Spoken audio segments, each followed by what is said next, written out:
wastakbar. So when he came back, they said, so now you've heard it. What do you say? Should we call him a liar? No, you can't call him a liar. That won't stick. And everybody knows he's not a liar. So that won't work. Okay, so maybe you should call him insane. Yeah, but it's pretty good stuff. I don't know. Insane won't stick either. We have to have one criticism that sticks.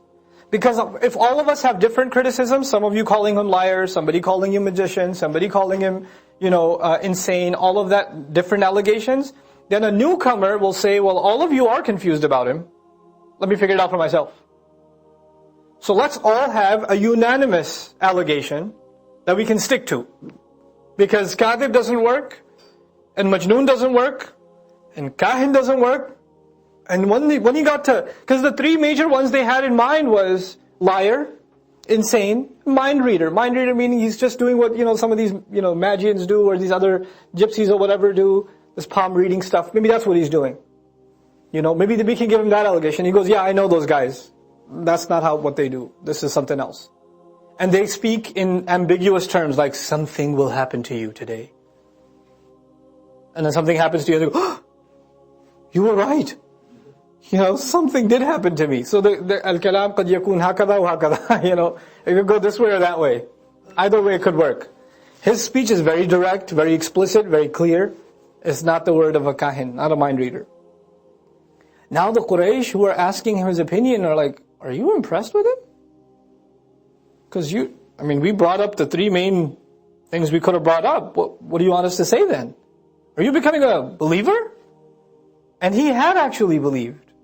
He did believe it was the word of Allah. But he had to come up with something to give everybody else. So he says, yeah, فَقَالْ إِنْ هَذَا إِلَّا, this is nothing but sihrun. It's nothing but magic. يُؤْثَرْ. That leaves an impact. Oh, it does have an impact, I'm telling you. It is pretty potent magic.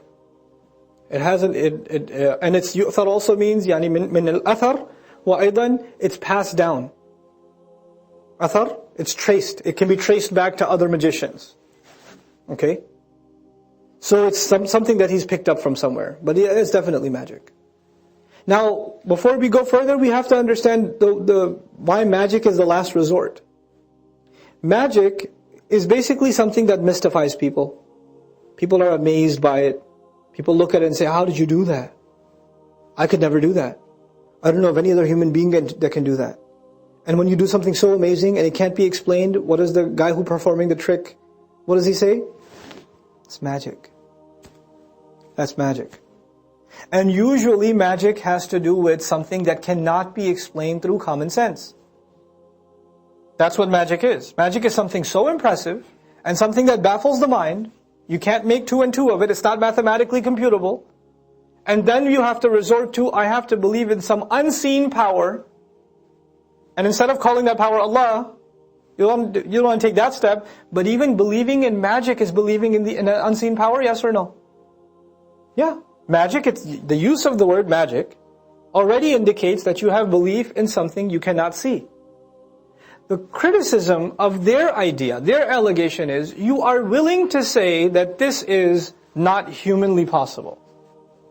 By calling it magic, you've already acknowledged this speech is not humanly possible. But you're not willing to take the leap of faith, you're willing to take the wrong leap of faith, because even you're taking a leap of faith when you're calling it magic. At least when you were calling it liar, you're attributing a plausible explanation. He's trying to be like a mind reader, plausible explanation. He's lost his mind, a plausible explanation. When you call him a magician, then you're saying what he has is magical. It's got supernatural power we can't explain. So in the allegation of magician was already an acknowledgement of the power of the Qur'an. When the Prophet ﷺ says, إِنَّ لَمِنَ الْبَيَانِ لَسِحْرًا, that in great speech, in clear, eloquent speech, there's magic, they experienced it. People are mystified by it, and they change who they are entirely when they hear the speech. You have to understand, it's not just, the Qur'an's mubtadas and the Qur'an's khabars. Oh my God. It's the fi'il and the fa'il. It's not just that. It has an effect on the people that are listening to it. And they become someone completely different than what they were. Look at what happens to Umar and before and after. Unrecognizable. This person is unrecognizable. to the people around him. How does he transform so much?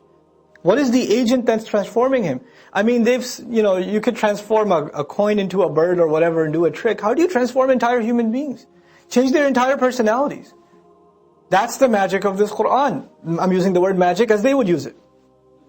That's been passed down. But he wants them to know that even though it's magical, it's mystical, we don't know its origin, but he wants them to know that he's not that impressed. In هَذَا إِلَّا قَوْلٌ بَشَرٌ. No, this is nothing but the speech of al-bashar. This is just that guy, skin, mortal being. It's nothing more.